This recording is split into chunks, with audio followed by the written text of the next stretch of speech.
nilamon ng sistema sa mundo ay puro galit. Naging biktima ng droga, aminadong gumagamit sa bawal na gamot. Ako'y tuluyang nalulong dahil sa aking pagtutulak, ilang ulit nang nakulong. Kahit anong pilit ko ang droga ay hindi ko maiwasan, kaya't ang mahal kong asawa ako'y iniwanan. Habang aking 3 anak kanyang tangay-tangay, di na daw niya matiis ang paggamit ko ng panay. Dahil mainitin ang ulo pag ako ay may lagay, madalas ko din siyang napagbubuhatan ng kamay. Kaya't sila'y lumayas ng bahay nang di na nagpaalam. Ngunit tila parang sa akin ay balewala lang. Basta't kasama siya, di ako nababagot. Pag nakagamit tila ang langit aking naaabot. Sa mga problemang hindi ko mahanapan ng sagot, palagi kong pinanglulunas sa iyang bawal na gamot. Yan ang kasagutan sa lahat ng bigat na ngayong pasan.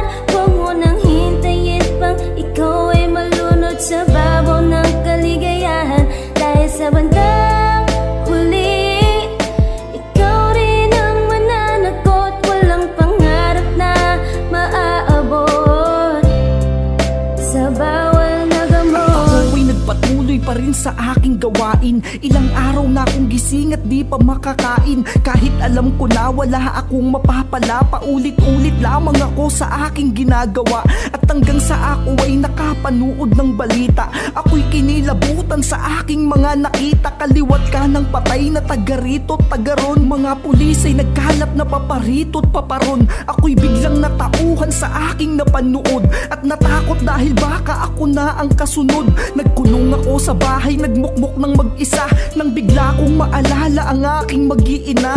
Tinatanong kung ako ba'y kanilang namimiss, at kung bakit ba sila ay nagawa kong matiis. Sila yung mga taong dapat kong pinahalagahan, na itinago ng itim na usok sa aking katawan. Yan ang kasagutan sa lahat ng bigat na ngayong pasan. Huwag mo nang hintayin pang ikaw ay malunod sa babaw ng kaligayahan.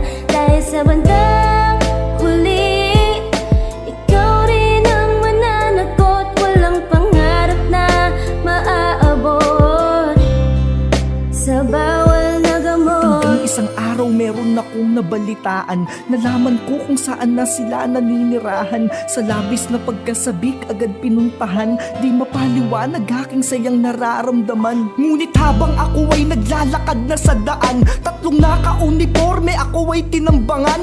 Tinutukan ng baril at agad pinutukan. Natulala na lamang sa aking katawan na duguan. Wala na akong magawa kundi ang manalangin. Nang nilagay sa aking kamay baril na kalawangin. At habang ako ay naghahabol ng hininga, narinig ko ang iyakan ng aking mag-iina. Dali-dali akong niyakap habang luhay pumapatak. Ngunit di mapigil talukap ng mata sa pagbagsak. Init ng pagmamahal nila'y aking damang-dama, na di ko man lang sinuklian ng pagpapahalaga. Patawad sa aking mga naging kasalanan, maling landas kong tinahak, wag yun na sanang lakaran. Alam kong marami ako sa inyong pagkukulang, maling bagay ang aking labis na pinag-ukulan. Sadya nga ang pagsisisi laging nasa hulihan, di na pwedeng hugasan pagkataong nadumihan. Ngunit kahit na pumanaw man ako'y naging mapalad pa, sapat nang malamang ako'y kanilang napatawad na.